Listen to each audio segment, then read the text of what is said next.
নমস্কাৰ বন্ধু বান্ধৱীসকল, মই দেৱজিৎ ডেকা আপোনালোকক স্বাগতম জনাইছোঁ আমাৰ এই চেনেললৈ। পোনপ্ৰথমতে এডিআইত অৱতীৰ্ণ হোৱা সমূহ পৰীক্ষাৰ্থীক আমাৰ চেনেলৰ তৰফৰ পৰা বেষ্ট উইচেছ থাকিল। যেহেতু আপোনালোকে ইমান দিন কষ্ট কৰি আহিছে, পৰীক্ষা দিবলৈ যাওঁতে মা দেউতাৰ আশীৰ্বাদ লৈ নিজৰ সপোনৰ কথা ভাবি নিজৰ মনৰ পৰা ভয় ভাৱ দূৰ কৰি পৰীক্ষা দিবলৈ যাব। এতিয়া পৰীক্ষা দিবলৈ যাওঁতে বোৰ্ডে কিছুমান নীতি নিয়ম বান্ধি দিছে। এই ভিডিঅ'টোত আমি সেই নীতি নিয়মকেইটা আলোচনা কৰিম। বন্ধুসকল, পৰীক্ষাৰ কেন্দ্ৰৰ লগত যদি অন্য কোনো ব্যক্তি বা গাৰ্জেন যায় তেন্তে তেওঁ পৰীক্ষা কেন্দ্ৰৰ পৰা 100 মিটাৰ দূৰত থাকিব লাগিব। দ্বিতীয়তে আপুনি মোবাইল ফোন, যিকোনো ধৰণৰ ইলেক্ট্ৰনিক সঁজুলি যেনে স্মাৰ্ট ৱাটচ, এয়াৰফোন, হেডফোন ইত্যাদি ধৰণৰ বস্তুবোৰ ভিতৰত প্ৰৱেশ কৰিব নোৱাৰিব, অৰ্থাৎ ভিতৰত এলাউ নাই। তাৰপিছত যদি আপুনি মেথছ কৰিবৰ কাৰণে কেলকুলেটাৰ ইউজ কৰিম বুলি ভাবে তেতিয়া কেলকুলেটাৰো ভিতৰত নিব নিদিয়ে বা এলাউ নাই। তাৰপিছত আৰু এটা বস্তু, যদি আপুনি মেথছ কৰিবৰ কাৰণে এক্সট্ৰা পেপাৰ বাহিৰৰ পৰা লৈ যাম বুলি ভাবে তেন্তে এক্সট্ৰা পেপাৰো নিব নোৱাৰিব, কাৰণ যদি আপুনি তাত বিচাৰে মেথছ কৰি থকা অৱস্থাত যদি আপুনি এক্সট্ৰা পেপাৰ বিচাৰে তেন্তে আপোনাৰ তাত যোগান ধৰিব। তৃতীয়তে যদি আপুনি OMRখন কিবা বিসংগতি পায় পোৱাৰ লগে লগে ভালদৰে চাই যদি কিবা বিসংগতি পায় তেন্তে যিজন গাৰ্ড থাকে গাৰ্ডজনক জনাই দিব, তেওঁ নিশ্চয় ব্যৱস্থা ল'ব।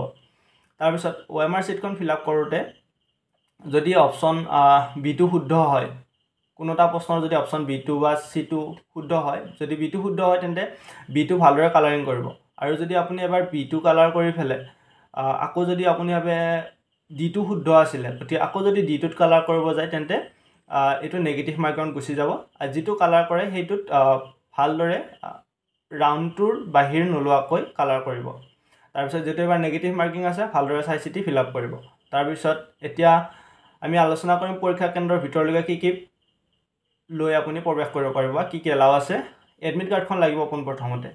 এডমিট কাৰ্ডখনৰ লগত যিকোনো এখন ID প্ৰুফ লাগিব, যেনে ID প্ৰুফখন হ'ব পাৰে আপোনাৰ আধাৰ কাৰ্ড হ'ব পাৰে, পান কাৰ্ড হ'ব পাৰে, ভোটাৰ ID হ'ব পাৰে বা ড্ৰাইভিং লাইচেঞ্চ হ'ব পাৰে। এইকেইখনৰ ভিতৰত এখন হ'লেও হ'ব বা আপুনি গোটেইখনো লৈ যাব পাৰে।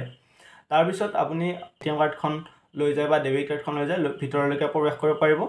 আৰু লগত সামান্য পৰিমাণৰ পইচা হয়তো নিব পাৰিব যদি বিচাৰে। তাৰ বাহিৰেও এইখিনি বস্তু আপুনি লৈ ভিতৰত প্ৰৱেশ কৰিব পাৰিব। বাকী কোনো ধৰণৰ extra paper, calculator, mobile phone, headphone, earphone, smart ৱাটচ এইবিলাক এলাউ নাই। বন্ধুসকল, যিহেতু পৰীক্ষা অতি স্বচ্ছ আৰু নিকাভাৱে অনুষ্ঠিত হ'ব, গতিকে কোনো ধৰণৰ বিসংগতি নহ'বৰ কাৰণে আপোনালোকে এই নীতি নিয়মসমূহ মানি চলিব। যদি আপোনাক নীতি নিয়মসমূহ মানি চলিব নিবিচাৰে তেন্তে আপোনাৰ ওপৰত কিছুমান ব্যৱস্থা ল'ব, যেনেকুৱা ধৰণৰ 3 বছৰ জেইল হ'ব পাৰে, কিছুমান জৰিমনা হ'ব পাৰে। আৰু যদি আপোনাৰ ওপৰত পুলিচ কেছ লাগি যায় তেন্তে পোৱা চাকৰিটো হেৰুৱাব লগা হ'ব পাৰে। গতিকে সাৱধানতাৰে নিজৰ ওপৰত বিশ্বাস ৰাখি পৰীক্ষা দিবলৈ আমাৰ চেনেলৰ তৰফৰ পৰা অনুৰোধ জনালোঁ। লগতে অসম পুলিচৰ কিছুমান নতুন আপডেট আহি আছে, তেন্তে সেইসমূহ পাই থাকিবৰ কাৰণে আমাৰ এই চেনেলটোৰ সৈতে জড়িত হৈ থাকিব আৰু লগৰ বন্ধু বান্ধৱীতে ভিডিঅ'টো শ্বেয়াৰ কৰিব।